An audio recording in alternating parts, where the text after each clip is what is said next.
parece absurdo que los personajes de las películas mudas cantasen sin que el público pudiera escucharles o bailasen sin que se oyera instrumento alguno. Pero es que el cine mudo nunca fue totalmente mudo. Contaba siempre con el sonido de la música.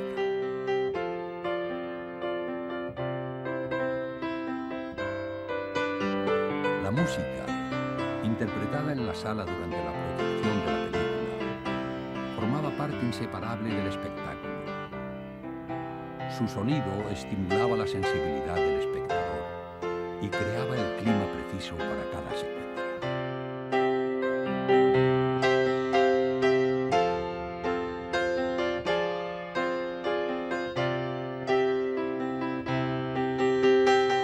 Como había o bien un pianista o una pequeña orquesta, un trío o un piano y un violín. Entonces, claro, ellos tocaban antes de empezar el espectáculo, durante el espectáculo, porque prácticamente era como si dijéramos los efectos especiales de las películas, y luego en el intermedio también tocaban, o sea que había siempre música en la sala de cine, claro.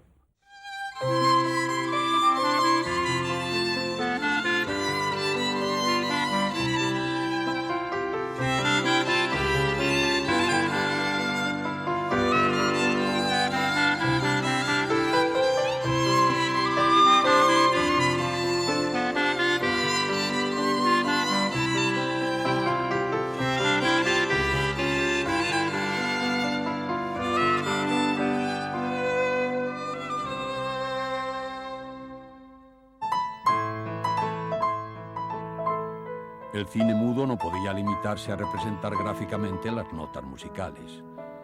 Necesitaba el sonido de la música como elemento expresivo multiplicador de la fuerza de la imagen.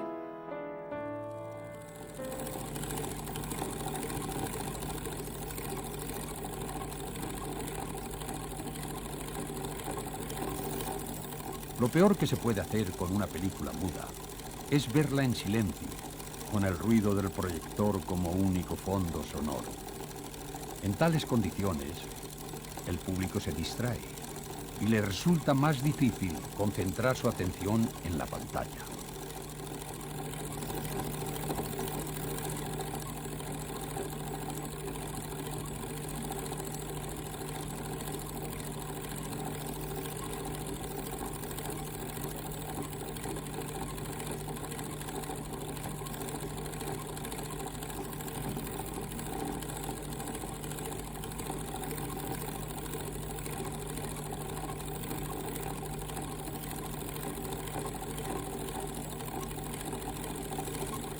La necesidad de la música resulta más evidente en las numerosas secuencias en que una canción o un baile forman parte de la situación. El cine mudo nunca fue totalmente silencioso, porque aunque no se pudieran oír los diálogos de los actores, la música estaba siempre presente, desde los estudios de rodaje donde se utilizaba para motivar a los intérpretes, hasta las salas de exhibición donde por lo menos un pianista interpretaba la banda sonora de la película.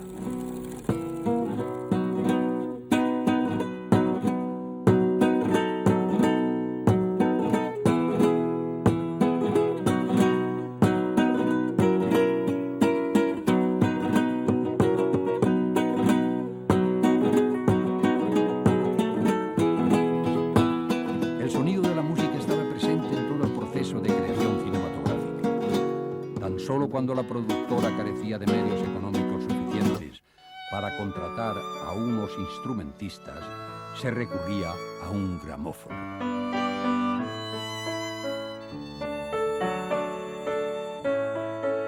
El instrumento más usado era el violín, para dar un ambiente romántico. Y más que para que esto hacía que los artistas se evadieran de todo. ¿Comprendo lo que quiero decir? No, más que para inspirar, digamos, pasión, porque la pasión la tenía que salir de ellos, la música pues daba la sensación de que estaban solos. ¿Comprendo lo que quiero decir? La música en los rodajes de cine mudo era muy importante porque tenía que inspirarnos para escenas que aunque no fueran dramáticas nos inspiraba. Yo lo pedía para entrar en situación, pero además en la Hermana San Sulpicio, la muda, yo cantaba de verdad, unas sevillanas que después se hicieron popularísimas. Yo lo cantaba de verdad, y lo que salía ahí cantando, después le ponían músico como fuera, con un piano, con una orquesta, pero yo lo cantaba directamente.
A veces la música era famosa, como en el caso de Carmen, versión cinematográfica de la novela de Méry May, que se estrenó a los acordes de la partitura de la ópera de Bizet en un arreglo especial para la pantalla. Pero cuando esas adaptaciones no existían, los músicos de los cines improvisaban, sin dejar una sola pausa de silencio en las proyecciones.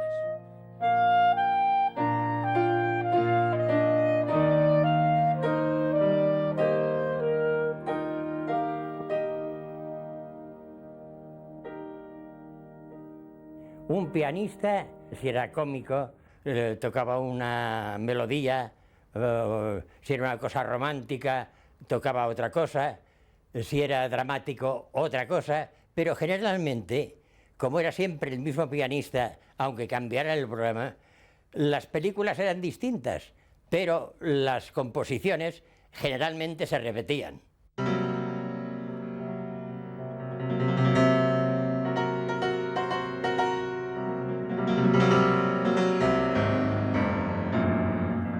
Los trucos del oficio se imponían a la hora de improvisar. Así, en las secuencias dramáticas, el pianista aporreaba las teclas más graves para subrayar los gestos de los actores o añadir violencia sonora a la acción.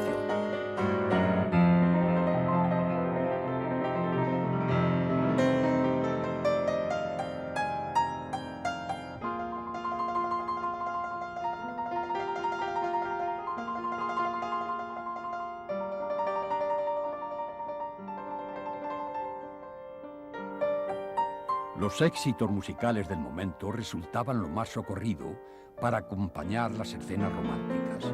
Las cancioncillas de moda, los cuplés de gran popularidad, eran las notas que siempre se repetían por estar en la memoria tanto de los intérpretes como del público.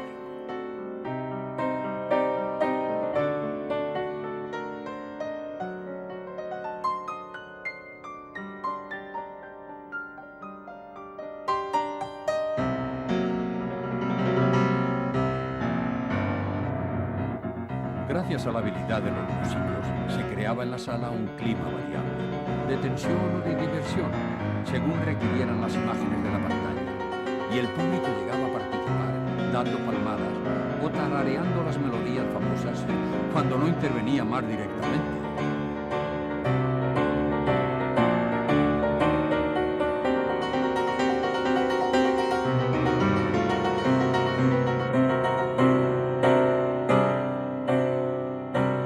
Había una orquestina que tocaba sobre la película y había un chico de la edad de mis hermanos mayores que se llamaba Palacios, que tenía bastante buen humor y que era simpático y divertido y que tocaba muy bien el serrucho,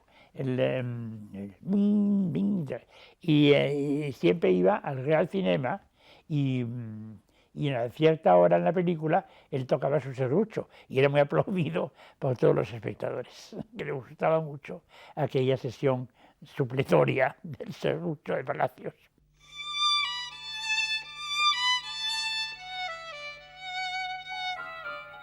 Películas como esta insólita coproducción hispano-francesa resultaban verdaderas provocaciones para la creatividad de los músicos por el ritmo y la intensidad de la acción, con fotogramas pletóricos de sugerencias.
Las películas más ambiciosas o con mayor presupuesto disponían de partituras propias para acompañar sus proyecciones.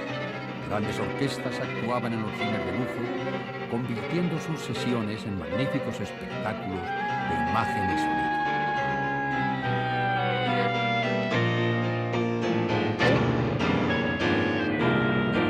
En los últimos años se ha tratado de recuperar aquellas experiencias, reestrenando famosos títulos de cine mudo con nuevas bandas sonoras interpretadas por grandes orquestas.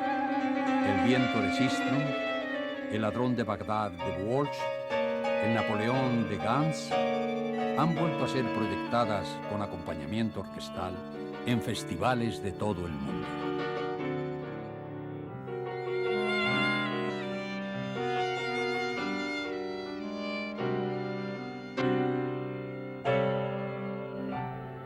En el cine español solo se ha dado un caso de recuperación musical, La aldea maldita, que con partitura de José Nieto, interpretada por la Orquesta Ciudad de Valladolid, fue proyectada en el festival de esta ciudad castellana en 1986.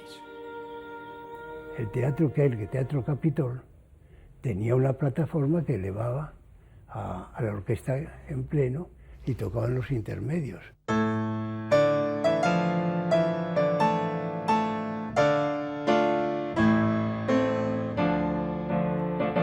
Esa gran espectacularidad fue una tentación para músicos de prestigio que aceptaron escribir para el cine.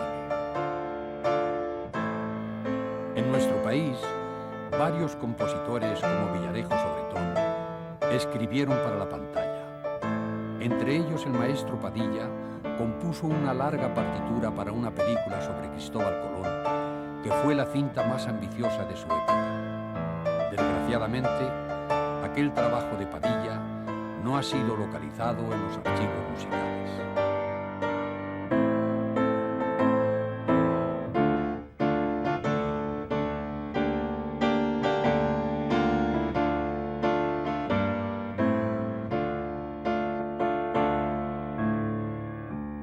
Grandes compositores clásicos como por ejemplo Camilo Saint-Saëns y Lebrando Pinzetti o incluso Arthur Honegger escribieron partituras para el cine mudo. Incluso después han permanecido como piezas de concierto.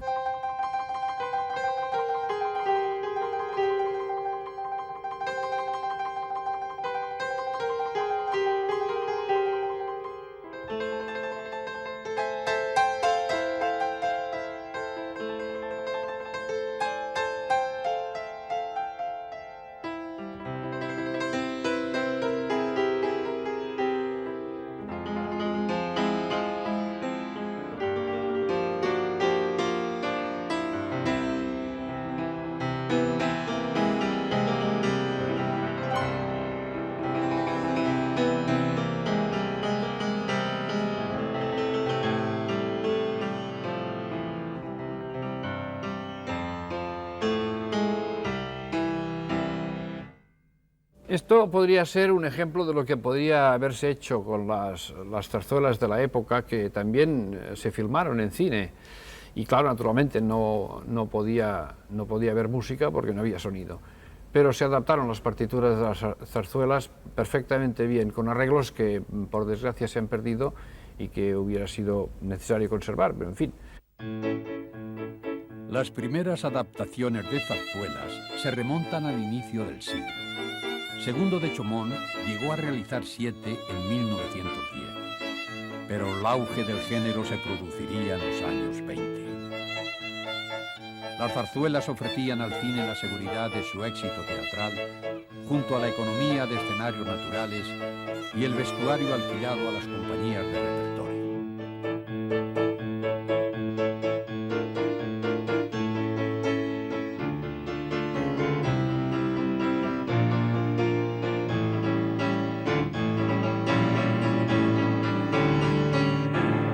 Había mucha querencia a la zarzuela en aquella época.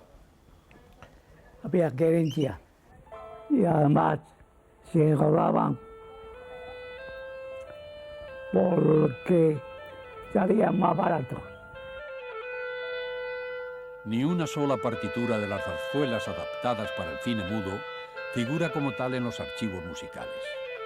La de Carceleras es la única que el equipo de Imágenes Perdidas consiguió localizar.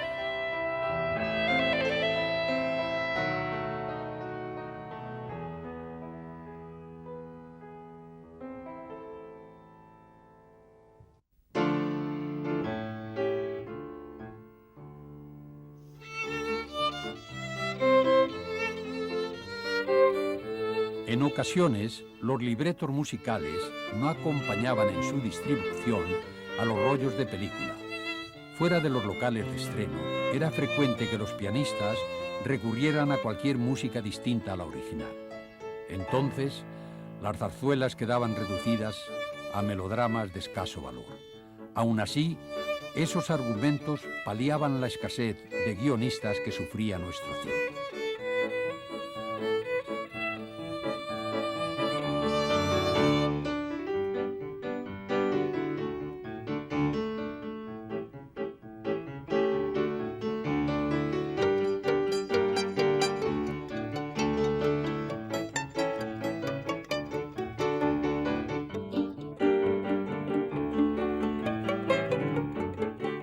Hay un hecho curioso en el cine de aquella época, y es que probablemente la pobreza de argumentos originales que existían era muy grande. Y entonces pues se dio el caso paradójico de que se filmaron muchísimas zarzuelas. Y hay que reconocer que es un género que, privado de la música, que es lo que le daba su auténtica validez, realmente los argumentos eran bastante tontitos.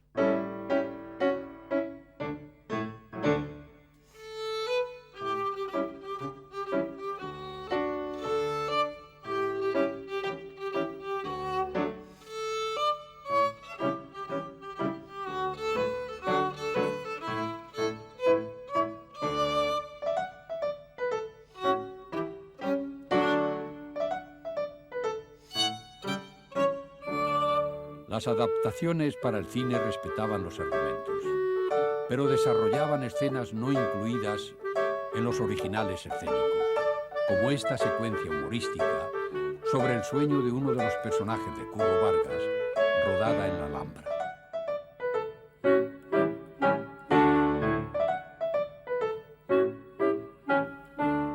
Se enriquecían así unos textos dramáticos que eran la parte menos consistente de la mayoría de las zarzuelas.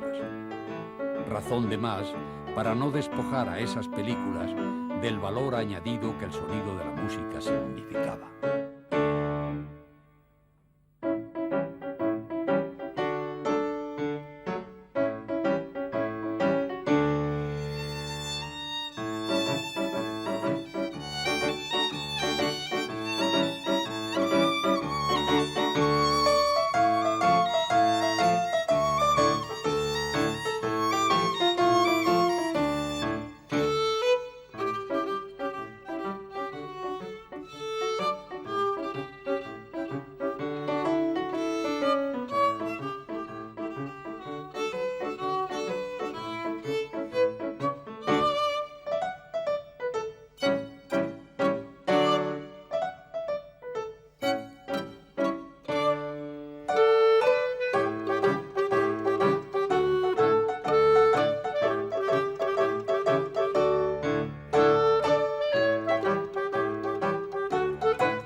fin, el contrasentido que suponía llevar las zarzuelas a un cine que era mudo tuvo su máxima expresión cuando el más famoso tenor de la época cantó ante la cámara sabiendo que nadie podría oírle.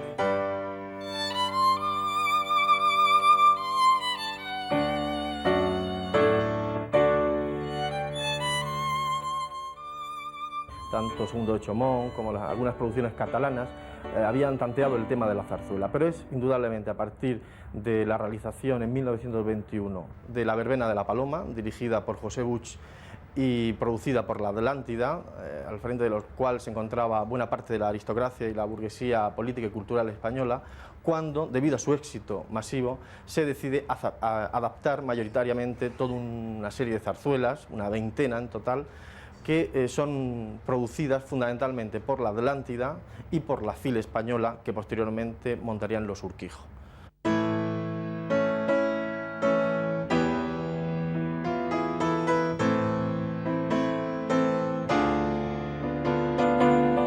Buena parte de las razones del éxito alcanzado por las zarzuelas en el cine hay que buscarla en su tipismo, en que estaba llena de personajes, paisajes y situaciones fácilmente identificables, retratando unas ciertas señas de identidad folclórica de los espectadores, en unos tiempos de auge de los nacionalismos interiores y los regionalismos.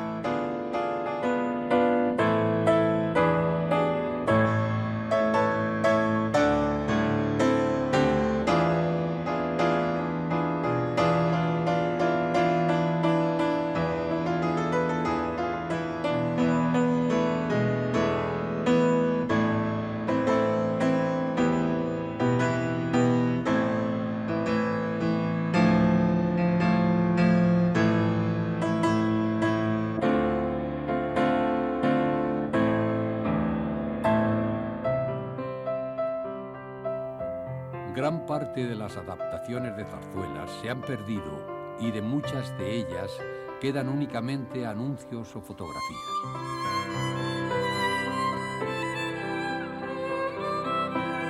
Solo 13 segundos se conservan del Pobre Balbuena, la zarzuela de Arniches y García Álvarez, llevada al cine por José Buch.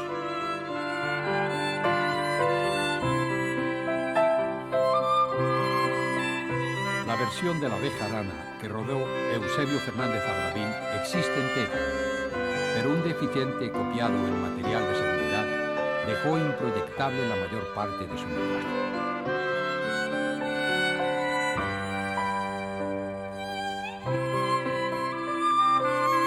De las barracas, puesta en imágenes por el italiano Mario Roncoroni, nos ha llegado tan solo una escena secundaria.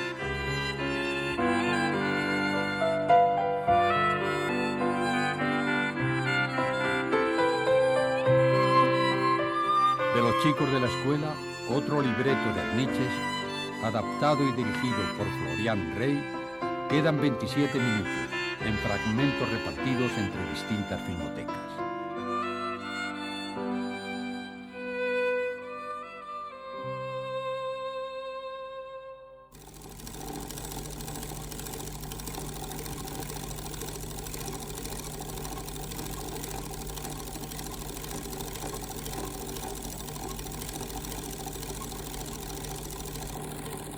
También el llamado género ínfimo, la revista y los espectáculos de variedades, fueron llevados al cine. Un absurdo aún mayor que las zarzuelas filmadas, ya que en este caso los argumentos eran casi inexistentes. Y ver cantar a las figuras de la escena frívola, sin poder oírlas, resultaba chocante.